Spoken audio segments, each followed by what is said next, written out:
Assalamualaikum warahmatullahi wabarakatuh. Perkenalkan, saya Nurul Fauzia dengan NIM PO 713203251082. Di sini saya akan membuat video pembelajaran tentang sistem peredaran darah untuk memenuhi tugas pembelajaran anatomi dan fisiologi yang diampu oleh Ibu Yaumil Fasni Tanjung Buluk MKes.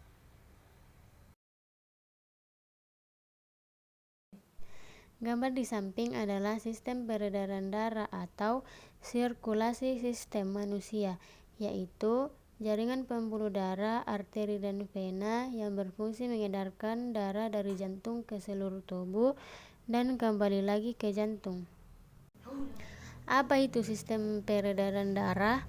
Sistem peredaran darah manusia atau sistem sirkulasi adalah jaringan organ dan pembuluh darah yang mengalirkan darah ke seluruh tubuh. Sistem ini bertanggung jawab untuk mengangkut nutrisi, oksigen, hormon, dan sel-sel kekebalan ke seluruh tubuh, serta mengangkut limbah metabolik seperti karbon dioksida keluar dari sel. Mari kita pelajari letak dan fungsi pembuluh darah yang ditunjukkan pada gambar. Yang pertama yaitu jantung atau heart, terletak di rongga dada agak ke kiri yang berfungsi untuk memompa darah ke seluruh tubuh melalui arteri dan menerima darah dari vena. Yang kedua yaitu arteri yang berwarna merah, berfungsi untuk membawa darah keluar dari jantung, umumnya kaya akan oksigen. Arteri memiliki beberapa bagian. Yang pertama, external and internal carotid artery, yaitu membawa darah ke otak, wajah, dan leher. Yang kedua, common carotid artery, yaitu arteri utama di leher bercabang ke carotis internal dan eksternal. Yang ketiga, brachiocephalic artery, yaitu cabang aorta ke kepala kanan dan lengan kanan. Yang keempat, subclavian artery, yaitu membawa darah ke lengan, dada, dan leher.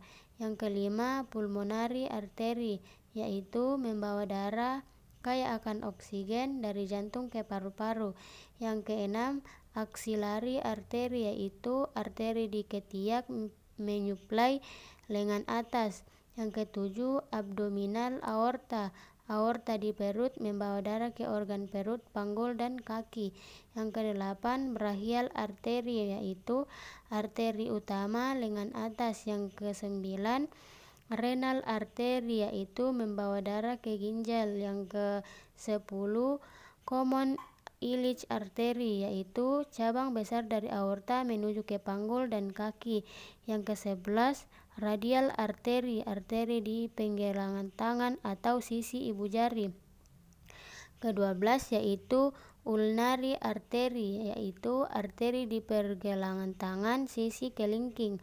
Yang ke-13, iliac artery atau cabang arteri besar di panggul. 14, femoral artery, yaitu menyuplai otot paha bagian dalam. Ke-15, femoral artery, yaitu arteri utama di paha menyuplai tungkai. 16, popliteal artery, yaitu arteri di belakang lutut. 17, peroneal artery, yaitu arteri di betis bagian luar. 18, posterior tibial artery, arteri di betis bagian belakang. Yang ke-19, anterior tibial artery, yaitu arteri di tulang kering bagian depan. Yang ketiga yaitu vena. Vena yang berwarna biru pada gambar. Vena biasanya membawa darah menuju ke jantung, umumnya kaya akan karbon dioksida. Bagian-bagian dari vena yaitu yang pertama, internal jugular vein, yaitu membawa darah dari otak dan wajah ke jantung. Yang kedua yaitu subclavian vein, yaitu membawa darah dari lengan ke vena cava superior. Yang ketiga, axillary vein, vena di ketiak bawa darah dari lengan. Keempat, vena cava superior dan inferior, vena terbesar bawa darah ke jantung. Pulmonary vein membawa darah kaya akan karbon dioksida dari paru-paru ke jantung. Yang keenam, Caliche vein, yaitu vena di lengan luar. Yang ketujuh, basiliche vein, yaitu vena di lengan bagian dalam. Yang delapan, brachial vein, yaitu vena besar di lengan atas. Yang kesembilan, median subvital vein, vena di lipat siku, sering dipakai untuk cek darah. Yang ke-10, renal vein, yaitu membawa darah dari ginjal ke vena cava inferior. Yang ke-11, common ileal vein, yaitu vena besar dari panggul ke vena cava inferior. 12, yaitu iliac vein, vena di daerah panggul. Yang ke-13, femoral vein, vena besar di paha bawah membawa darah ke jantung. 14, popliteal vein, yaitu vena di belakang lutut. Yang ke-15, yaitu peroneal vein, yaitu vena di betis luar.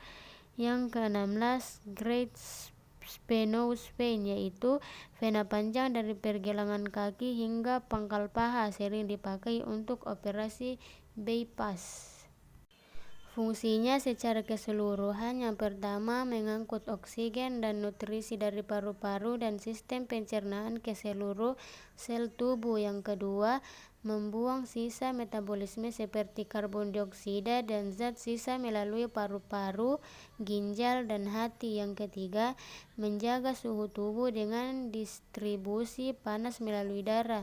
Yang keempat, sistem pertahanan tubuh karena darah mengandung sel darah putih dan antibodi. Yang kelima, mengangkut hormon dari kelenjar ke organ target. Adapun kesimpulannya, yaitu sistem peredaran darah manusia yang terdiri dari pembuluh darah arteri ditunjukkan dengan warna merah dan vena ditunjukkan dengan warna biru. Sistem ini berperan penting dalam mengedarkan darah ke seluruh tubuh untuk membawa oksigen, nutrisi, serta membuang sisa metabolisme seperti karbon dioksida. Arteri berfungsi membawa darah kaya oksigen dari jantung menuju seluruh jaringan tubuh. Beberapa arteri utama yang terlihat pada gambar antara lain aorta abdominalis, arteri carotis, arteri subclavia, arteri brachialis, arteri femoralis, serta arteri tibialis. Arteri ini bercabang menjadi pembuluh yang lebih kecil sehingga darah dapat menjangkau seluruh bagian tubuh termasuk otak, tangan, dan kaki. Sebaliknya, vena berfungsi mengembalikan darah miskin oksigen dari jaringan tubuh kembali ke jantung.